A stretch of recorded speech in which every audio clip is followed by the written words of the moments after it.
പഞ്ചാമൃതം ഇഷ്ടപ്പെടാത്തവർ ആരാ ഉണ്ടാവുക അല്ലേ? എനിക്കിഷ്ടാട്ടോ, നിങ്ങൾക്കോ? അപ്പോൾ ഞാൻ പാളയംകുടം പഴം വീട്ടിലുണ്ടായിരുന്നു, അതെടുത്തു. നമുക്ക് രസക്കദളി അല്ലെങ്കിൽ റോബസ്റ്റ് ഒക്കെ വെച്ചിട്ടാണ് ഉണ്ടാക്കുക. പാളയംകുടം പഴമായാലും കുഴപ്പമില്ല കേട്ടോ. അപ്പോൾ പാളയംകുടം പഴം എടുത്തൊരു 8 എടുത്ത് ഞാൻ തോലൊക്കെ കളഞ്ഞതിന് ശേഷം 4ആയി കീറിയിട്ട് ചെറിയ കഷ്ണങ്ങളായിട്ടും അതുപോലെ വട്ടനി നുറുക്കിയെടുത്തിട്ടുണ്ട്. 4ആയി കീറി ചെറിയ കഷ്ണങ്ങളായിട്ട് എടുക്കുക വെച്ചാൽ നമുക്ക് ഉടച്ചെടുക്കാനായിട്ട് എളുപ്പമാണ്. അപ്പോൾ ഒന്നെങ്കിൽ പരിപ്പൊക്കെ നമ്മൾ ഉടയ്ക്കുന്ന അത് വെച്ചിട്ടോ അല്ലെങ്കിൽ സ്പൂണ് കൊണ്ടോ അല്ലെങ്കിൽ കൈ കൊണ്ട് ഞെരടിയിട്ടും നമുക്ക് പഞ്ചാമൃതം തയ്യാറാക്കാനായിട്ട് പഴം ഉടച്ചെടുക്കാം കേട്ടോ.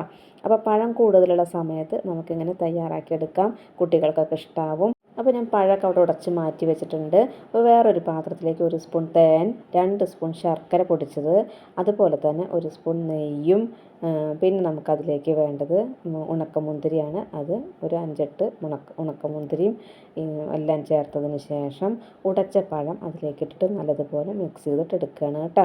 അപ്പോൾ ഒരു ഫ്ലേവറിന് വേണ്ടിയിട്ട് നമ്മൾ ഏലക്ക ഉണ്ടല്ലോ, ഏലക്ക പൊടിച്ചിട്ട് അതിൻ്റെ 2 എണ്ണം എടുത്തിട്ട് തരിയെടുത്ത് പൊടിച്ചതിന് ശേഷം ഇതിലേക്ക് ചേർത്ത് കൊടുക്കാം, ഒരു ഫ്ലേവറിന് വേണ്ടിയിട്ടാണ്.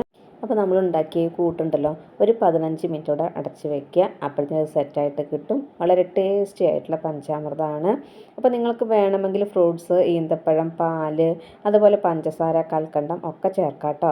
അപ്പോൾ പഞ്ചാമൃതം എന്ന് പറയുമ്പോൾ 5 കൂട്ടെടുത്തിട്ട് നമ്മൾ ഉണ്ടാക്കിയേക്കുന്നത് പഴം, തേന്, നെയ്യ്, ശർക്കര, മുന്തിരി കേട്ടോ.